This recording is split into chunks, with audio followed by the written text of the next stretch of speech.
Hello. তো চলো আজকে একটা অত্যন্ত গুরুত্বপূর্ণ ডিসকাশনে আমরা যাব, যেটা তোমাদের কেরিয়ার বিষয়ে। যারা এই বছর ক্লাস 12 পরীক্ষা দিয়েছো এবং বিভিন্ন পরীক্ষার জন্য প্রিপারেশন করছো কম্পিটিটিভ এক্সামের জন্য, তাদের জন্য তো ইম্পর্টেন্ট বটেই, এবং তার সঙ্গে সঙ্গে যারা ক্লাস 11 নতুন উঠেছো, সায়েন্স নিয়ে পড়বে বলে ভাবছো, এবং যারা ক্লাস 12 পড়ছো তাদের জন্য, সবার জন্য, কারণ এটা ভবিষ্যৎ পরিকল্পনার বিষয়। এবং এই ভিডিওটা যদি প্যারেন্টসরা দেখছে তাদের জন্য, ওকে। কারণ দেখো, বর্তমান সময়ে আমাদের ওয়েস্ট বেঙ্গলের যে নিউ জেনারেশন অত্যন্ত সংকটের মধ্যে দিয়ে যাচ্ছে বলে আমার মনে হয়, বিশেষ করে যারা এডুকেশন ফিল্ডে রয়েছে, মানে যারা পড়াশোনা করে জীবনে প্রতিষ্ঠিত হতে চায়, তাদের ক্ষেত্রে একটা অত্যন্ত সমস্যার সময় চলছে। এবং এই সমস্যার সময়টাতে তাদেরকে গাইড করাটা খুব অত্যন্ত মুশকিল হয়ে যাচ্ছে প্যারেন্টদের পক্ষেও, যে কোনটাতে পড়লে বেশি সুবিধা হবে। এবং স্পেশালি আজকের দিনে যে ডিজিটাল মার্কেট, সেই ডিজিটাল মার্কেটের প্রভাব কিন্তু পড়েছে এইভাবে, যে ডিজিটাল মার্কেটিংয়ে আমরা যখন ফেসবুক বা হোয়াটসঅ্যাপ বা ইউটিউব খুলি, তখন আমাদের কাছে হাতের সামনে অ্যাড চলে আসে, এবং বিভিন্ন কোচিং ইনস্টিটিউশন সেই অ্যাডগুলোকে নিয়ে আসে, এবং সেই অ্যাডগুলোর ও দেখে আমরা কিছু কিছু প্রফেশনকে বেশি গ্লোরিফাই করে সেগুলোর পিছনে ছুটতে চেষ্টা করি, এবং লাস্টে আলটিমেটলি আমরা বুঝতে পারি গিয়ে যে আমাদের ভুল হয়ে গেছে অনেক, যখন আর কিছু করার থাকে না, আমাদের যে মূল্যবান সময় সেটা চলে যায়। তো ওই জন্যে আমি চেষ্টা করব আজকের এই ভিডিওটাতে প্যারেন্টস এবং তার সঙ্গে সঙ্গে স্টুডেন্টস, হ্যাঁ, সবাইকে বোঝানোর যে কেরিয়ার চয়েসের ক্ষেত্রে কোন বিষয়টাকে সবচাইতে বেশি গুরুত্ব দেওয়া দরকার, এবং যেটা মোস্ট অ্যাওয়েটেড কোয়েশ্চেন আমার মনে হয় সবার ক্ষেত্রেই, সেটা হচ্ছে যে আমরা মেডিকেল নিয়ে পড়বো নাকি ইঞ্জিনিয়ারিং নিয়ে পড়বো নাকি বিএসসি এমএসসি নিয়ে পড়বো। তার আগে আমি একটা কথা বলে দিই, এই দুটো বিষয়কে আমি খুব কাছ থেকে দেখেছি, ইঞ্জিনিয়ারিং এবং বিএসসি এমএসসি। কারণ তোমরা যদি না জানো, আমি একটু বলে নিই যে আমি এক সময় বিটেকে অ্যাডমিশন নিয়েছিলাম, এবং আমি বিটেকে দুটো সেমিস্টার পড়েছি। তারপর আমি সেখান থেকে ড্রপ করে বিএসসি অনার্স করেছি ফিজিক্সে, তারপর এমএসসি করেছি। তো আমার এই দুটো ফিল্ড তো একদম কাছ থেকে দেখা, ওকে। আর এই ফিল্ডটা যেটুকু বন্ধুদের কাছ থেকে শোনা, সিনিয়রদের কাছ থেকে শোনা, বা যারা আমার অনেক স্টুডেন্টস এই ফিল্ডটাতে রয়েছে তাদের কাছ থেকে শোনা, তাছাড়াও যারা হায়ার এডুকেশনে রয়েছে সেরকম স্টুডেন্ট যারা পিএইচডি রিসার্চে রয়েছে, সেরকম আমার অনেক স্টুডেন্টস রয়েছে, তাদের সঙ্গে কথা বলা, বা আমার যে বিভিন্ন স্যাররা রয়েছেন তাদের সঙ্গে কথা বলে আমি যেটুকু বুঝতে পেরেছি, এই ইঞ্জিনিয়ারিং এবং বিএসসি এমএসসি এই ফিল্ডটাকে আমি অত্যন্ত ভালো করে তোমাদেরকে বলতে পারবো, মেডিকেলটাও বলতে পারবো। তো মেডিকেলটা একদম আমি কাছ থেকে দেখিনি, ঠিক আছে। তো আজকের এই ভিডিওটাতে দেখার পর তোমাদের এই বিষয়টা নিয়ে অন্তত কনফিউশন থাকবে না, এবং পেরেন্টসদেরও এই বিষয়টা নিয়ে কনফিউশন থাকার কথা নয়, যে অ্যাকচুয়ালি ইন ফিউচার আমাদেরকে কীভাবে কেরিয়ার চুজ করতে হবে, এবং এই বর্তমান সময়ে এটা কেন বেশি ডিফিকাল্ট সেই বিষয়টা নিয়েও আমি একটু ডিসকাস করব। তো দেখো, বেসিক্যালি এই যে বিএসসি এমএসসি কোর্সটা একসময় খুব পপুলার ছিল, মেডিকেল ইঞ্জিনিয়ারিং তো সব দিনই খুব পপুলার, বিএসসি এমএসসিও একসময় পপুলার ছিল। এখন কিছুটা হলেও এই বিএসসি এমএসসি বা যেটাকে আমরা জেনারেল লাইনে বলে থাকি, এই জেনারেল লাইনে পড়াশোনার ক্ষেত্রে অনেকটা অনীহা স্পেশালি আমাদের পশ্চিমবঙ্গের ক্ষেত্রে দেখা যাচ্ছে, অনেক রাজ্যের ক্ষেত্রে দেখা যাচ্ছে, কিন্তু পশ্চিমবঙ্গের ক্ষেত্রে সেটা একদম মারাত্মক চরম পর্যায়ে পৌঁছেছে। তার অনেক রকমের কারণ রয়েছে, রাজনৈতিক কারণ রয়েছে, অর্থনৈতিক কারণ রয়েছে, সেগুলো তোমরা মোটামুটি জানো, আমি একটু আধটু সেগুলো টাচ করার চেষ্টা করব। তো প্রথমে দেখো, এই বিষয়টাকে বুঝতে গেলে প্রথমে আগে তোমাদেরকে এইটা বুঝতে হবে যে যে পিক টাইমটা সবচাইতে যেটা মানে একদম ভালো টাইম ছিল আমাদের ওয়েস্ট বেঙ্গলের জন্য, যখন এডুকেশনে নিয়ে যারা পড়াশোনা করেছে, মানে এডুকেশন নিয়ে যারা ছিল, মানে যারা পড়াশোনার সঙ্গে যুক্ত ছিল, পড়াশোনা করে যারা কেরিয়ার গড়েছে, এবং যেহেতু এখনও অবধি আমার মনে হয় যে ওয়েস্ট বেঙ্গলের সবাই কেরিয়ার বলতে সরকারি চাকরির কথাটাই বেশি ভাবে, তো সেদিক থেকে যদি আমরা বিচার করি তাহলে কিন্তু এই বিএসসি এমএসসি কোর্সটা খুবই পপুলার হয়ে গেছিলো একসময়, কারণ স্কুলের চাকরি খুব সহজে পাওয়া যেত সেই সময়, হ্যাঁ, কারণ স্কুলের চাকরিতে ভ্যাকেন্সি বেরোতো, খুব সহজে বলবো না, মানে পাওয়া যেত আর কি, হ্যাঁ, খুব সহজে সরকারি চাকরি কোনোদিনই পাওয়া যেত না, আজও পাওয়া যায়নি, ভবিষ্যতেও পাওয়া যাবে না, কারণ সেখানে সংখ্যা খুব কম, ভ্যাকেন্সি খুব কম যে কোনো সেক্টরে, ওকে। বাকি অনেক কিছু ব্যাপার রয়েছে, সেগুলো নিয়ে অনেক বিতর্ক তর্ক রয়েছে, সেগুলো আলাদা বিষয়, কিন্তু নর্মাল যেটা তুমি যদি জেনারেলাইজড করো তাহলে কিন্তু সরকারি চাকরি পাওয়া আগেও জটিল ছিল, এখনও জটিল আছে, ভবিষ্যতে জটিল থাকবে। কিন্তু তার মানে এইটা নয় যে সরকারি চাকরি পেয়ে যাওয়া মানে সেটা একটা দারুণ সাকসেসফুলের ব্যাপার, এটাও কিন্তু একটা মিসকনসেপশন আমাদের মধ্যে রয়েছে, বা প্যারেন্টসদের মধ্যে রয়েছে, বা সোসাইটির মধ্যে রয়েছে। মেডিকেল ইঞ্জিনিয়ারিংটা আগে খুবই পপুলার ছিল, তার কারণ হচ্ছে এগুলো তো সিট সংখ্যা অত্যন্ত কম ছিল, সিট সংখ্যা মেডিকেলে তো একদম সিট সংখ্যা কম কম ছিল, ইঞ্জিনিয়ারিংয়ে তবুও মোটামুটি সিট সংখ্যা ছিল। আমি শুধু ওয়েস্ট বেঙ্গলের ব্যাপারটাই বলছি, তখন ওয়েস্ট বেঙ্গল জয়েন্ট পরীক্ষা হতো, হ্যাঁ, ইঞ্জিনিয়ারিং হতো, মেডিকেল হতো আলাদা করে, তারপর তো এই মেডিকেলটা এখন নিট অল ইন্ডিয়া বেসিস হয়ে গেছে, ইঞ্জিনিয়ারিং ওয়েস্ট বেঙ্গল জয়েন্ট এখনও হয়, কিন্তু তবু যেই মেন বা যেই অ্যাডভান্স মোর পপুলার। দেখো, তার কারণটা খুব সিম্পল, ইঞ্জিনিয়ারিংয়ের ক্ষেত্রে কী হতো, অনেক বেসরকারি কলেজ ছিল, কিন্তু মেডিকেলের ক্ষেত্রে বেসরকারি কলেজ খুব কম, নেই বললেই চলে। তাহলে সেই জন্য ইঞ্জিনিয়ারিংয়ে এন্ট্রান্স নেওয়াটা বা ইঞ্জিনিয়ারিংয়ে ভর্তি হওয়াটা তুলনামূলকভাবে আর একটু সহজ ছিল মেডিকেলের থেকে। কিন্তু মেডিকেলে একদম যারা টপ কোয়ালিটির স্টুডেন্ট ছিল সেই সময়, যারা খুব পড়াশোনা করতো তারা মেডিকেলে চান্স পেতো এবং এমবিবিএস করার সুযোগ পেতো। কারণ সেই সময় এমবিবিএসে যদি আমি সিট বলি, আমি যে সময়টাকে বলতে চাইছি একদম মোটামুটি ওই 1998-99 থেকে আমরা যদি ধরি একদম 2010-11 সাল পর্যন্ত বা 2012-13 সাল অবধি, এই সময়টা জুড়ে কিন্তু আমি যে বিষয়টার কথা বলছি সেই সময় এই ঘটনাগুলো ছিল। তো এই হিস্ট্রিটা বুঝতে হবে। এই হিস্ট্রিটা যদি না বুঝো, অ্যাকচুয়াল বিষয়টা কী ছিল সেটা যদি না বুঝো, তাহলে কিন্তু ভবিষ্যৎটা তুমি বুঝতে পারবে না। ভবিষ্যতে আজ থেকে 10 বছর পরে কী হতে পারে, 8 বছর পরে কী হতে পারে, এই প্রেডিকশনটা সামান্যটুকু যদি তুমি না করতে পারো, তাহলে কিন্তু কেরিয়ার চয়েসের ক্ষেত্রে খুব মুশকিল রয়েছে। ঠিক আছে? তো সেই সময় কি হতো দেখো, সেই সময় বেসিক্যালি যারা সবচেয়ে টপ স্টুডেন্ট, মানে একদম খুব ভালো স্টুডেন্ট সায়েন্সের ক্ষেত্রে, যারা 11-12 খুব ভালো স্টুডেন্ট, তারা এই দুটো ফিল্ডে যেত, ইঞ্জিনিয়ারিং এবং মেডিকেল ফিল্ডে যেত। আরও যারা ভালো তারা এইমস, তখন এআইপিএমটি পরীক্ষা হতো, এআইট্রিপল পরীক্ষা হতো, তারপর আইআইটি জেই পরীক্ষা হতো। আরও যারা ভালো তারা কিন্তু অল ইন্ডিয়া লেভেলের ওই ইনস্টিটিউশনগুলোতে পড়তো, এনআইটি, হ্যাঁ, আইআইটি বা এমসে। এবং বিএসসি এমএসসি তো কিন্তু একটা পোর্শন, একটা ভালো স্টুডেন্টস যারা খুবই সায়েন্সের প্রতি তাদের ঝোঁক খুব ভালো ছিল, হ্যাঁ, রিসার্চ করার যাদের মানে ইচ্ছে ছিল, তারাও কিন্তু এই বিএসসি এমএসসি কোর্সে ভর্তি হতো এবং হায়ার স্টাডিতে যেত। এখান থেকেও কিন্তু আইআইটিতে যাওয়া যায়, সেগুলো আমি বলবো সব, এবং খুব ভালো ভালো ইনস্টিটিউশনে রিসার্চ করা যায়, তো সেগুলো করতো। বুঝা যাচ্ছে বিষয়টা? তো তার মানে একটা টপ কোয়ালিটির স্টুডেন্ট কিন্তু এই তিনটে পার্টে ভাগ হতো।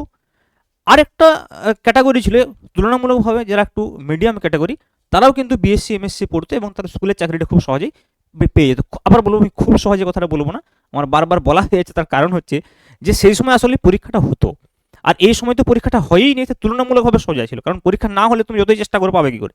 তাহলে সেই সময় পরীক্ষা হতো এবং ভ্যাকেন্সি মোটামুটি প্রতি বছর আসতো। তার ফলে কি হতো, আশেপাশে গ্রামেগঞ্জের ছেলেমেয়েরা খুব স্কুলে চাকরি পেতো, প্রাইমারি স্কুল ছিল, হাই স্কুল ছিল, তারপর হচ্ছে তোমার কলেজে চাকরি ছিল, ইউনিভার্সিটিতে জব ছিল।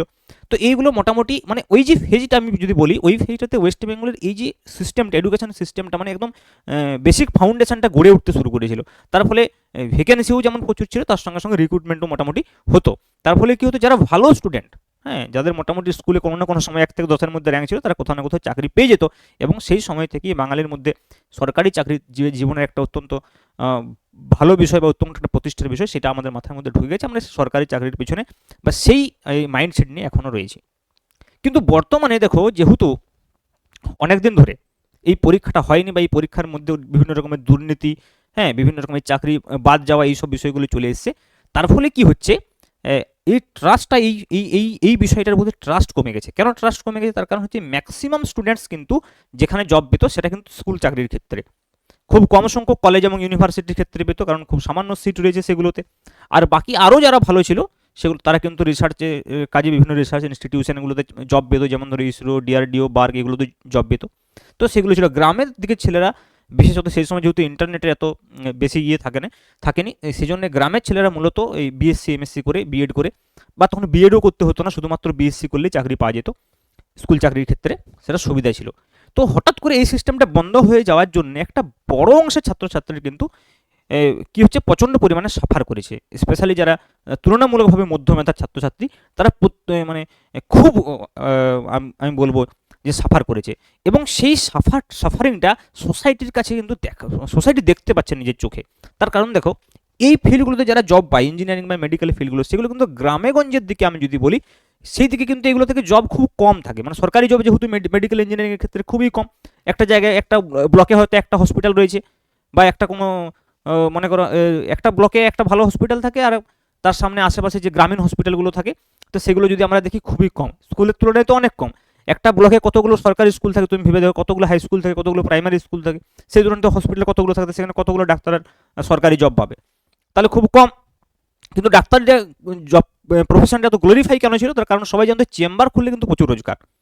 কারণ আমরা ultimately at the end of the day আমরা কিন্তু পয়সা দিয়ে বিষয়টাকে বিবেচনা করি। আমরা যতই বলি না কেন নোবেল প্রফেশন, হ্যান্ড টেন সব কিছু বলি, কিন্তু আলটিমেটলি আমরা তাকেই সম্মান করি যে বেশি ইনকাম করে। এটা একটা সোসাইটির রিয়েলিটি, ফ্যাক্ট। তো এইটাকে প্রথমে মানতে হবে এবং এইটা ধরেই এই আলোচনাটাতে আসতে হবে, নাহলে কিন্তু আলোচনাটা রিয়েলিটিটাকে যদি আমরা ছেড়ে দিয়ে আলোচনা করি, তাহলে সেই আলোচনাটার কোনো দাম থাকবে না। তো সেই জন্যেই এই মেডিকেল প্রফেশনটাকে খুব ভালোভাবে, হয়তো ইঞ্জিনিয়ারিংয়ের ক্ষেত্রেও তাই, খুব ভালো ভালো কোম্পানিতে হাই স্যালারি জব পাওয়া যেত। আর এটার ক্ষেত্রে কী ছিল, বেসিক্যালি সরকারি চাকরি, হ্যাঁ, স্কুলের চাকরি, এইসব বিষয়গুলো ছিল সরকারি চাকরি।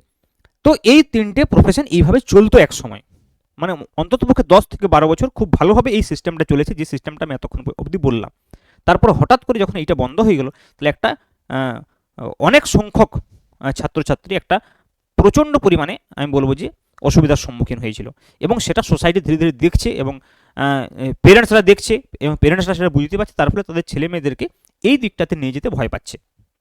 এবং যেহেতু এইগুলো থেকে ডাউনফল হয়নি, এগুলো তো সিমিলার কাইন্ডস অফ ডাউনফল হয়েছে, কিন্তু এইগুলো আমরা চোখের সামনে দেখতে পাচ্ছি না। প্রবলেমটা এইখানে হচ্ছে, ডিসিশন মেকিংয়ে প্রবলেমটা বা গোলমালটা এইখানেই হচ্ছে, যে এই বিষয়টাকে আমরা ডাইরেক্টলি দেখতে পাচ্ছি, এই বিষয়গুলোকে আমরা ডাইরেক্টলি এই ডাউনফলটা দেখতে পাচ্ছি না। তার কারণ এই প্রফেশনগুলোতে খুব উচ্চ মেধার ছাত্রছাত্রীরা আগে যেত, এবং যদিও ইঞ্জিনিয়ারিংয়ের ডাউনফলটা মোটামুটি সব ইঞ্জিনিয়ারিংয়ের ডাউনফলটা মোটামুটি সবাই বুঝতে পেরে গেছে, মেডিকেলের ডাউনফলটা এখনও বুঝতে পারেননি। এটা বুঝতে গেলে আরও মোটামুটি 4-5 বছর লাগবে। এখনই মোটামুটি কিছু কিছু রিপোর্ট আসছে, আর 4-5 বছরের মধ্যে, মানে যারা এখন অ্যাডমিশন নিচ্ছে এমবিবিএসে, তারা কিন্তু এই ইফেক্টটা কিন্তু বুঝতে পারবে, হ্যাঁ, 5-6 বছর পর। তার তার অনেক রকমের কারণ আছে, গ্লোবালাইজেশনের যুগে, এই অর্থনীতির যুগে অনেক কিছু কারণ রয়েছে। কারণ দেখো, বেসিক্যালি এই মেডিকেল পেশাটা আমি প্রথমেই বললাম যে এই পেশাটাকে আমরা এত গ্লোরিফাই কেন করতাম। প্রথমত এই বিষয়টা আমরা বলে থাকি ডাক্তার ভগবান হ্যান্ডেন, এগুলো তো রয়েছে, কিন্তু ব্যাপারটা সেটা নয়। আসল ব্যাপারটা হচ্ছে যে এখানে পয়সা অনেক বেশি। কারণ আমরা দেখতাম যে চেম্বার খুলেছে একজন, চেম্বারে প্রচুর রোজগার হচ্ছে তার, এবং তখন কিন্তু এই অনলাইন বিষয়টা, এই অনলাইন মার্কেটিংয়ের বিষয়টা অত থাকেনি। তাহলে একটা এলাকায় যখন একটা ডাক্তার কী করতো, তার আশেপাশে কোনো একটা জায়গায় বসলে একটা ডাক্তার চেম্বার খুলে তার আশেপাশে একটা এলাকা জুড়ে তার একটা নাম হয়ে যেত, তার প্রতিদিন পেশেন্ট আসতো, তার ফলে সে একদিনই প্রচুর রোজগার করতো, 10,000 20,000 টাকা রোজগার করতো একদিনই। হ্যাঁ, তাহলে এখন কি রোজগার করে না? এখনও করে, কিন্তু এখন সেই সংখ্যাটা অনেক কমে গেছে। কারণ তুমি ভেবে দেখো, একটা এলাকায় যদি একটা জেনারেল ফিজিশিয়ান থাকে, তাহলে সেই জেনারেল ফিজিশিয়ান যদি খুব ভালো হয়, তাহলে বেশিরভাগ পেশেন্টই তো তার কাছে চলে যাবে। তার যদি একবার নাম ডাক হয়ে যায়, তাহলে বাকিদের কাছে তো অতটা যাবে না, তখন তো তার ডাউনফল হবে, তার তো সেই অনুযায়ী রোজগার করতে পারবে না। আগে কি ছিল দেখো, এই মেডিকেল যে সিস্টেমটা ছিল, বা এই মেডিকেল সেক্টরটা যেটা ছিল, সেটা কিন্তু ডাক্তার নির্ভর ছিল। মানে একটা ডাক্তারই একটা রিপ্রেজেন্টেটিভ ছিল, একটা মেডিকেল সিস্টেম, মানে একটা নার্সিং হোম একটা ডাক্তারের নামে চলতো। মানে ওই নার্সিং হোমটা কেন ভালো, কারণ ওখানে ওই ডাক্তার যাচ্ছে, তার মানে ডাক্তারের নামে বিষয়টা পরিচিত ছিল। কিন্তু এখন সিস্টেমটা উল্টো হয়ে গেছে। এখন সিস্টেমটা হচ্ছে নার্সিং হোমটা পরিচিত, সেখানে ডাক্তার বসছে বা সেখানে ডাক্তার যাচ্ছে, তার মানে ডাক্তার এখানে এমপ্লয়ি হয়ে গেছে। ওই সময় কিন্তু ডাক্তার এমপ্লয়ি ছিল না, ওই সময় ডাক্তার কি ছিল? এন্টারপ্রেনার ছিল। মানে ডাক্তার নিজেই ওখানে সব কিছু, মানে তার নিজের বিজনেস বলতে পারে। ডাক্তাররাই নার্সিং হোম খুলতো, এখনও রয়েছে কিন্তু কম সংখ্যায়, কমছে, এবং যত নতুন ডাক্তাররা আসছে তাদেরকে কিন্তু অ্যাজ এ এমপ্লয়ি দেখা হচ্ছে। তো যখনই তুমি অ্যাজ এ এমপ্লয়ি হয়ে যাবে, তখন কি হবে? অ্যাজ এন এমপ্লয়ি হয়ে গেলে তখন কি হবে? তখন এই মেডিকেল বলো, ইঞ্জিনিয়ারিং বলো, বা বিএসসি এমএসসি বলো, সব সেম জায়গাতে চলে এলো। এখানেও একজনকে এমপ্লয়ি হিসেবে দেখা হচ্ছে, এখানেও এমপ্লয়ি হিসেবে দেখা হচ্ছে, এখানেও এমপ্লয়ি হিসেবে দেখা হচ্ছে। তার মানে আলটিমেটলি ইঞ্জিনিয়ারিং যেমন কর্পোরেট সেক্টর, মেডিকেলও কিন্তু আলটিমেটলি কর্পোরেট সেক্টরের দিকে যাচ্ছে, এবং 4-5 বছরের মধ্যে ব্যাপকভাবে এটা দেখা যাবে। তখন কি হবে? কারণ সাপ্লাই যখনই বেড়ে যাচ্ছে, নাম্বার অফ ডাক্তার যখনই বেড়ে যাচ্ছে, তখন তার ডিমান্ডটা যখনই কম হয়ে যাবে, তখনই বিষয়টা অ্যাভারেজে চলে আসবে। তার মানে মোরাল অফ দ্য স্টোরি কি না, এই তিনটে বিষয়েই আলটিমেটলি মোটামুটি এখনও অবধি মেডিকেলটা তুলনামূলকভাবে এইখানে আছে, ইঞ্জিনিয়ারিং বিএসসি এমএসসি সেম লেভেলে চলে এসছে, এইটাও কিন্তু এর লেভেলে চলে আসবে, খুব বেশি দিন সময় লাগবে না, অলমোস্ট চলে এসছে বলতে পারো। মানে এখন যারা অ্যাডমিশন নিচ্ছে তারা কিন্তু ইফেক্টটা দেখতে পাবে সরাসরি। এখন যারা হয়তো বেরোচ্ছে ডাক্তারি পড়ে, তারা হয়তো কিছুটা বেনিফিটটা পেতে পারে, কিন্তু এখন যারা ডাক্তারি অ্যাডমিশন নেবে, তারা কিন্তু 4-5 বছর পরে এই বিষয়টাকে একদম দেখতে পাবে। এখন যেমন আমরা দেখি অনেক ইঞ্জিনিয়ার রয়েছে যারা জব পাচ্ছে না, জবলেস হয়ে যাচ্ছে, তেমনি কিন্তু এইটার ক্ষেত্রেও হয়ে যাবে, বা হয়ে যেতে চলেছে, বা হচ্ছে, মিক্সড অবস্থায় রয়েছে। তার মানে আলটিমেটলি যেটা বিষয় সেটা হচ্ছে, এই মুহূর্তে এই তিনটে প্রফেশন, বা আজ থেকে যদি আমি 5 বছর 4 বছর পরে কথা বলি, এই তিনটে বিষয় সেম ক্যাটাগরিতে চলে আসবে। নিশ্চয়ই আমার কথাটা বোঝা যাচ্ছে। তাহলে তোমরা বলবে যে স্যার, তাহলে সাকসেস কিভাবে পাওয়া যেতে পারে এগুলোতে?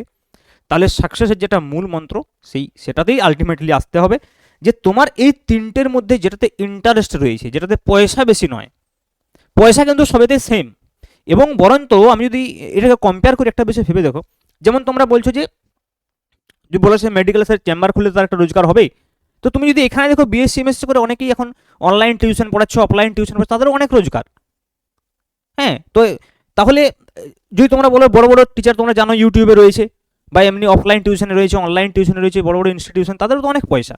তাহলে তুমি সেইটা দেখে কি তুমি ভবিষ্যতের জন্য ভাবছো যে আমিও এরকম ধরনের টিচার হব?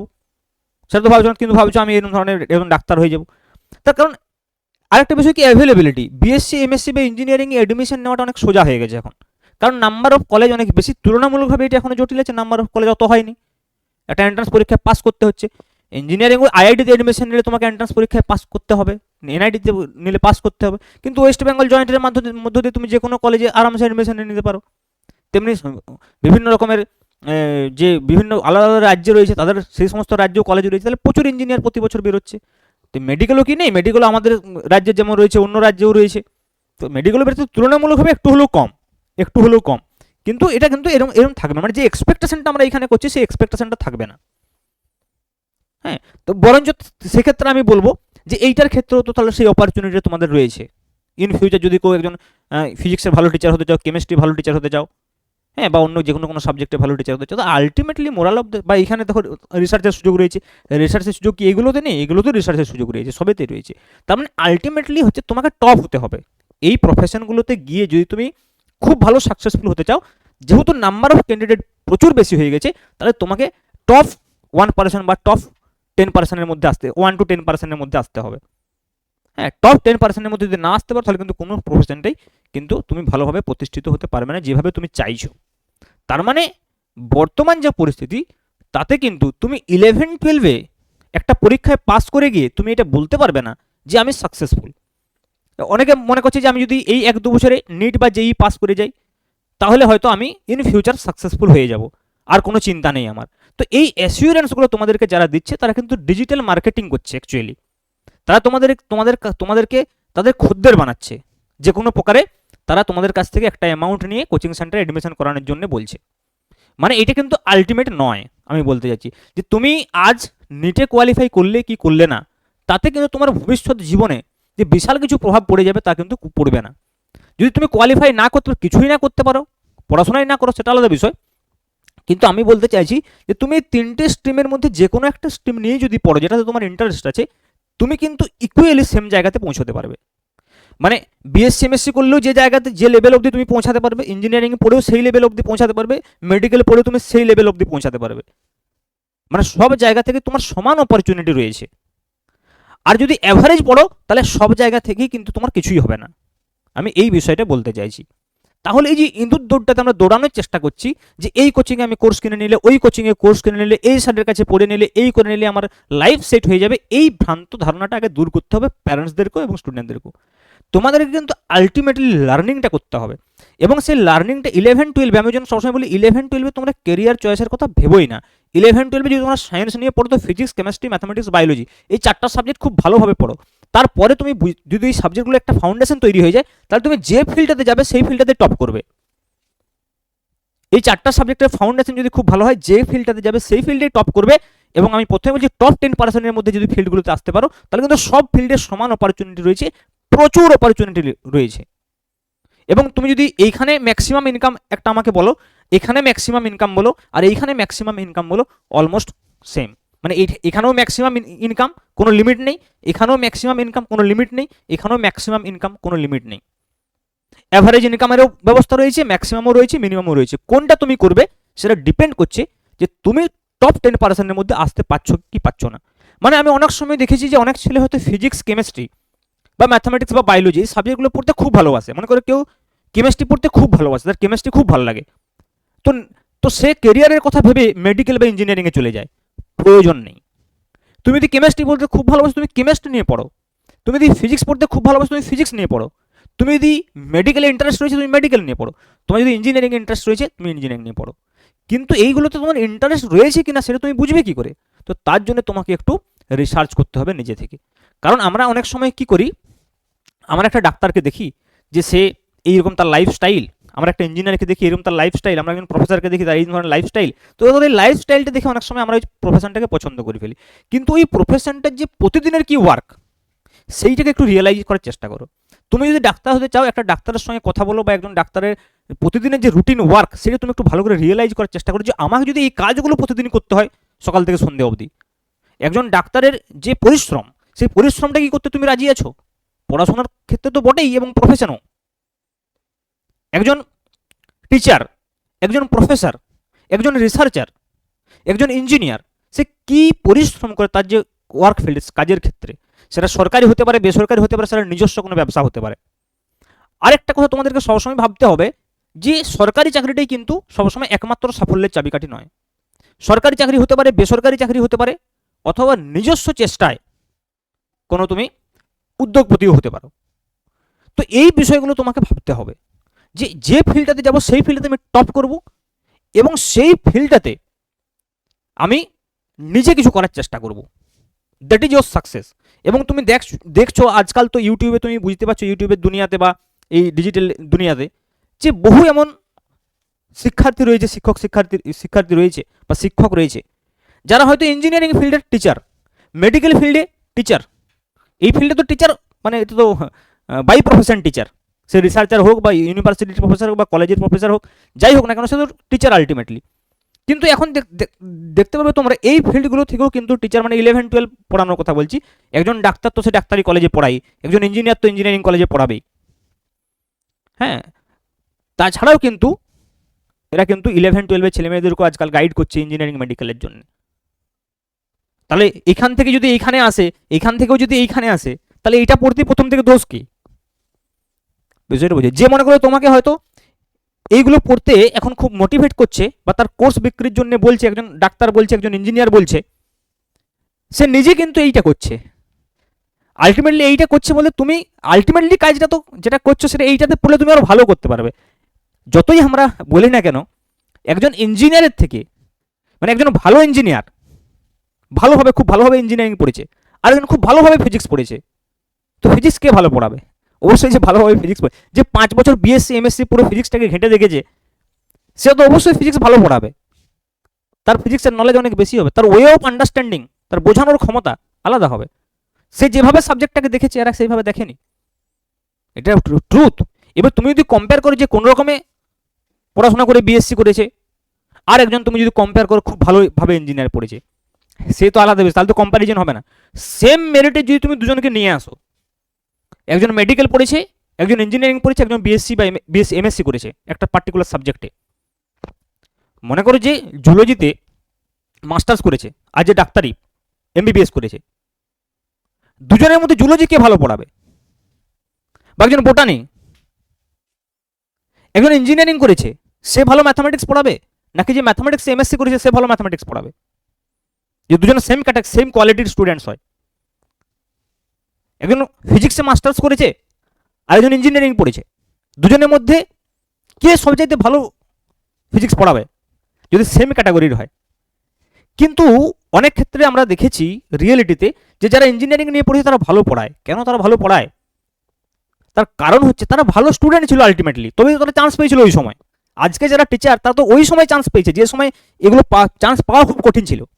তারা আলটিমেটলি 11-12 খুব ভালো স্টুডেন্ট ছিল, ওই জন্য এই সাবজেক্টগুলোকে তারা ওই সময়ই ভালো পড়েছে, তাই 11-12টা মোটামুটি ভালো পড়ায় তারা। কিন্তু যে মনে করো খুব ভালো স্টুডেন্ট হয়েও এইগুলোতে যায়নি, অথচ বিএসসি এমএসসি পড়েছে, সে যখন ফিজিক্স পড়াবে আর একটা ইঞ্জিনিয়ারিং স্টুডেন্টস সে যখন ফিজিক্স পড়াবে, দুজনের মধ্যে ডিফারেন্স হবে, এবং একটা বিস্তর ডিফারেন্স হবে, যে ডিফারেন্সটা তোমরা স্টুডেন্টরা হয়তো অতটা বুঝতে পারো না। ওয়ে অফ আন্ডারস্ট্যান্ডিং সাবজেক্টটাকে যে ভিজুয়ালাইজেশন করার ক্ষমতা, অনেক ডিফারেন্স। মানে সে একটা টপিক যখন পড়াচ্ছে তার 10 গুণ বেশি জানে ওই টপিকটা সম্পর্কে, সেই টপিকটা সে গ্র্যাজুয়েশনে পড়েছে, সেই টপিকটা সে এমএসসিতে পড়েছে। আর যে মনে করো একজন ইঞ্জিনিয়ার ওই টপিকটা পড়াচ্ছে, তার তো ইঞ্জিনিয়ারিং এর সাবজেক্ট ছিল কোর সাবজেক্ট, সে তো মেকানিক্যাল ইঞ্জিনিয়ার, সে মেকানিক্যাল নিয়ে অনেক কিছু জানে, কিন্তু ফিজিক্স সে খুব কম অংশ পড়েছে, সে 11-12 পড়েছে আর তার প্রথম যে 2টো সেমিস্টারে ছিল সেগুলো নিয়ে পড়েছে। বাকি ইঞ্জিনিয়ারিং ফিজিক্সে কতটুকু জানে? সে তো পিএস সায়েন্স সম্পর্কে কতটুকু নলেজ আছে? বুঝতে পারছি বিষয়টা? তাহলে কিন্তু এই বিষয়গুলো অনেকেই বোঝে না, ঠিক আছে? তাহলে কেরিয়ার চুজ করার ক্ষেত্রে যেটা ওয়ানলাইনার যদি আমি বলি, সেটা হচ্ছে যে ওয়ানলাইনার কথা হচ্ছে যে তুমি এই 3টে ফিল্ডে যে কোনোটাকে চুজ করতে পারো, কিন্তু তোমাকে টপ 10% যেতে হবে, বাস এইটুকুই। ঠিক আছে, আশা করি আমার কথাটা বুঝতে পেরেছে অনেকেই, এবং ক্লাসটা এতক্ষণ ধরে বা আমার কথাগুলো এতক্ষণ ধরে শোনার জন্য ধন্যবাদ। ওকে, থ্যাংক ইউ।